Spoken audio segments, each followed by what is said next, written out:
Dans cette page, on demande de déplacer le point M sur le segment AC de façon que le rapport des longueurs MA sur MC soit 2.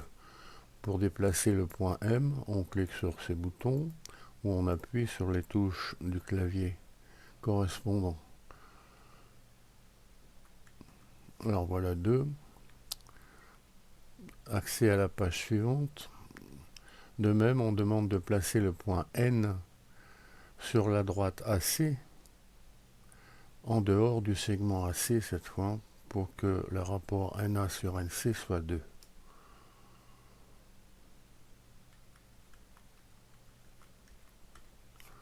Voilà, accès à la page suivante.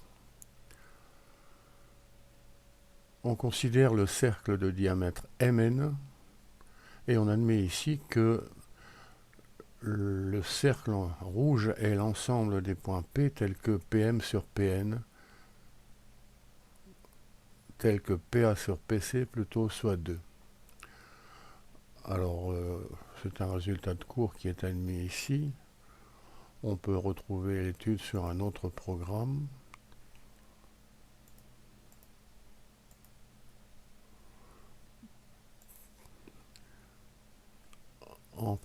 En appuyant sur cette touche, on fait tourner le point P. PA sur PC, c'est toujours 2.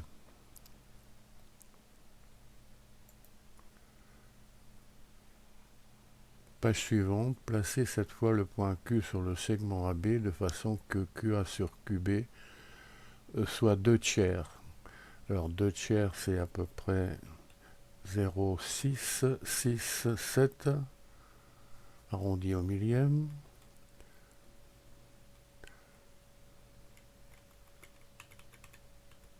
Voilà. Placez maintenant le point R en dehors du segment AB, toujours sur la droite AB, de façon que RA sur RB soit 2 tiers.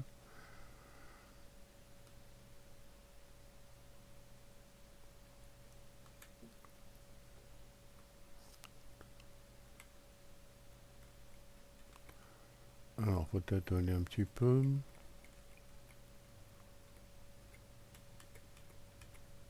Voilà. Accès à la page suivante. L'ensemble des points S tels que SA sur SB soit 2 tiers, c'est le cercle de diamètre QR, le cercle bleu, sur lequel on peut faire promener le point S. On reprend les résultats précédents. On considère le point d'intersection de ces cercles qui est à l'intérieur du triangle ABC. Alors, le point E se trouve sur le cercle rouge, donc tel que EA sur EC soit 2. Il se trouve sur le cercle bleu, donc tel que EA sur EB soit 2 tiers. Un petit calcul montre alors que si on appelle X la longueur rouge EC, alors EA la longueur bleue c'est 2X et EB la longueur verte c'est 3X. On peut modifier la longueur AB égale à C des côtés du triangle rectangle isocèle ABC. Alors il s'agit de chercher la mesure de l'angle AEC. Pour cela, on utilise la rotation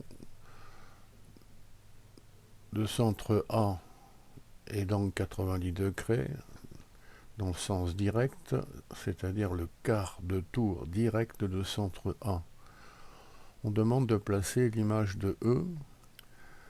En appuyant sur ce bouton, on déplace E' jusque cet angle de 90 degrés qui donne accès à la page suivante.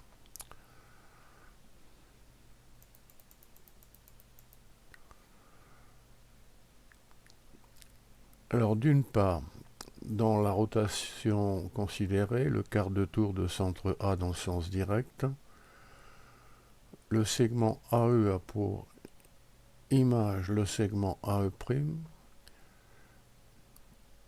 la longueur AE est donc égale à la longueur AE', puisque une rotation conserve la longueur.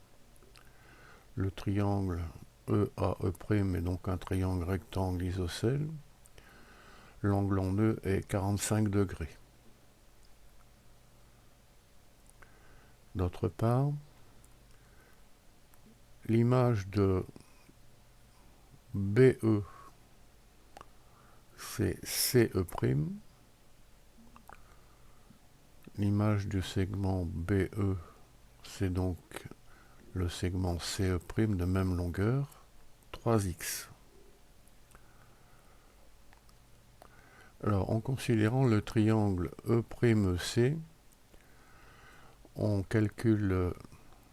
connaît les côtés rouge et vert x et 3x, et on calcule facilement le côté EE' en utilisant le triangle rectangle isocèle EAE' et le théorème de Pythagore.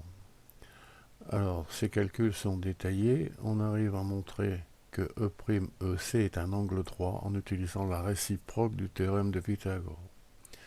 Ce qui termine la démonstration, la réponse, l'angle AEC, c'est un droit plus 45, c'est-à-dire 135 degrés. Bon, on peut reprendre ce programme en cliquant sur le lien qui est sous la vidéo.